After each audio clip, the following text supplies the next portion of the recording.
حضرت بہاؤالحق نقشبند بخاری رحمت اللہ تعالی علیہ بہت بڑے درویش گزرے، سلسلہ نقشبندیہ کے امیر تھے، اور کیا بات ہے ان کے سلسلہ مبارکہ کی بھی اور ان کی خدمات دینیہ کی بھی۔ آپ فرماتے ہیں کہ میرے دل میں تڑپ پیدا ہوئی کہ میں کسی شیخ کی نوکری کروں، خواہش پیدا ہوئی تو میں نے حضرت امیر کلال کا تذکرہ سنا۔ بڑے درویش تھے، بڑے راہنما تھے، دور دور تک ان کے تذکرے میں سنتا تھا۔ فرماتے ہیں کہ میں ان کے ہاں چلا گیا، جب حضرت اتنا لمبا سفر کر کے حضرت امیر کلال رحمت اللہ تعالی علیہ کی بارگاہ میں پہنچا نا، فرماتے ہیں میں نے عجیب منظر دیکھا۔ حضرت صاحب جن کی میں نے بڑی تعریفیں سنی تھی، بڑی بات سنی تھی، بلے بلے سنی تھی، جب میں پہنچا تو انہوں نے 4-5 لڑکے ساتھ لگائے ہوئے ہیں اور صاحب کشتی کر رہے ہیں، کشتی ہو رہی ہے۔ وہ کہتے ہیں میں نے کہا یہ بھی کوئی صوفی ہے جو کشتیاں کر رہا ہے، یہ بھی کوئی طریقہ ہے؟ ان کو چاہیے تھا بیٹھے ہوتے، حدیث پاک پڑھ رہے ہوتے، ذکر اذکار ہو رہا ہوتا، یہ کشتیاں کر رہے ہیں۔ خیر میں نے کہا سفر بڑا لمبا کیا ہے، اب آ گیا ہوں تو چلو رات تو رہ نہیں ہے، کوئی ہوٹل تو ہے نہیں یہاں وقت گزر سکے۔ حضرت امیر کلال رحمت اللہ تعالی علیہ مجھے ملے، لیکن چونکہ میرے اندر وہ زاویہ نہیں تھا، ٹوٹ چکا تھا۔ وہ ملاقات ہوئی تو میں نے کہا سلام لی، کیسے آئے؟ میں نے کہا زیارت کے لیے آیا تھا۔ کھانا کھلایا، رات مجھے سلا دیا۔ فرماتے صبح رات جب میں سویا تو میں نے عجیب خواب دیکھی کہ میں دلدل میں پھنس گیا ہوں، جتنی باہر نکلنے کی کوشش کرتا ہوں اندر دھستا چلا جاتا ہوں۔ اچانک میری خواب میں حضرت امیر کلال تشریف لائے اور آ کے انہوں نے میرا بازو تھاما، اللہ اکبر کہا اور مجھے باہر نکال دیا۔ فرماتے میں جب اٹھا تو پسینے سے شرابور تھا، حالت میری بڑی عجیب تھی۔ اتنی دیر میں فجر کی اذان ہوئی، نماز پڑھی تو حضرت امیر کلال رحمت اللہ علیہ خود میرے لیے ناشتہ لے کے آئے اور فرماتے ہیں میرے آگے ناشتہ رکھ کے کہنے لگے بیٹے اگر ہم کشتی نہ کرتے تو رات تجھے دلدل سے کیسے نکالتے؟ اگر کشتی نہ کرتے تو دلدل سے تجھے کیسے نکالتے؟ پھر فرمانے لگے یہ کشتی میں لوگوں کو اپنا پہلوان ثابت کرنے کے لیے نہیں کر رہا، مجھے پتہ چلا ہے کہ کافر اس علاقے پہ حملہ کرنے والے ہیں، ہم بھی جہاد کی تیاریاں کر رہے ہیں۔ تو یہ جہاد کی تیاریوں کے لیے کام ہو رہا تھا، تو نے پوچھ تو لینا تھا بات کیا ہے، تو نے تھوڑا پوچھ تو لینا تھا، تو تھوڑا سا تفصیلات میں چلا جاتا، کسی سے پوچھ لیتا۔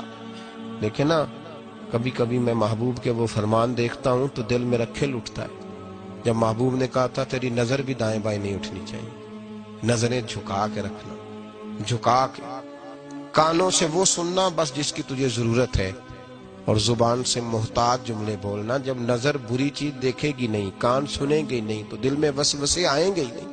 ہمیں تو پہلے دن سے شریعت نے محتاط رہنے کا حکم دیا۔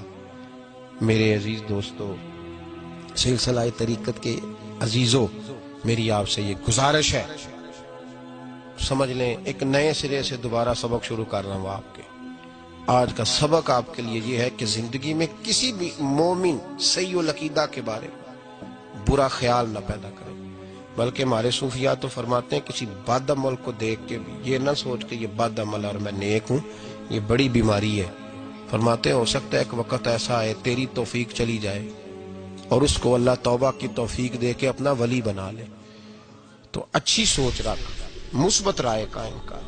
ٹھیک ہے جو لوگ غلط ہیں تمہیں اگر غلط لگتے ہیں تو کنارہ اختیار کر، لیکن کبھی بھی اور بالخصوص اللہ کے نیک بندوں کے بارے میں، رب کریم کے اولیاء کے بارے میں، دین کے خدام کے بارے میں زندگی میں کبھی منفی نہ سوچے، کبھی منفی نہ سوچے۔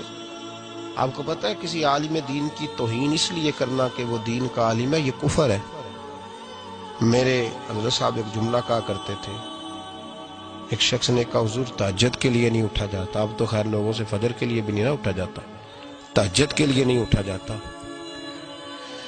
تو حضرت صاحب فرمانے لگے رات کو اچھی سوچ کے ساتھ سویا کر، اچھی سوچ کے ساتھ سویا کر۔ تو پھر مسکراتے مسکرانے فرمانے لگے محبوب کی سوچوں میں سویا کر، یار کی سوچوں میں سویا کر، تو اسے سوچتا سوچتا سویا کر، صبح خود ہی تجھے بیدار کر لیا کرے، پر اس سے دل لگانا، اسے سوچتا سو، تو کسی اور کو سوچتا کیوں ہے، کسی اور کی طرف تو دیکھتا کیوں ہے؟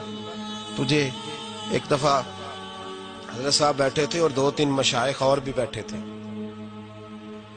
ساتھ ساتھ، تو مجھے ایک دوست نے بعد میں کہا کہ وہ جو تیسرے نمبر پر بزرگ بیٹھے تھے ان کی پگڑی دیکھی تھی؟ میں نے کہا قسم اللہ کی سوائے اسے میں نے دوسرے کسی کو دیکھا ہی نہیں. میں نے دیکھا نہیں، مجھے کیا پتا کسی کی پیلی تھی کہ نیلی تھی، مجھے تو اتنا پتا ہے جسے میں دیکھ رہا تھا.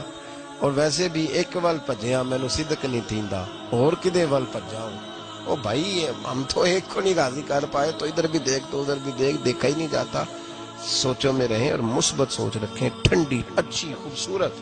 میں سب سے پہلا فائدہ یہ ہے کہ اللہ آپ کو سکون کی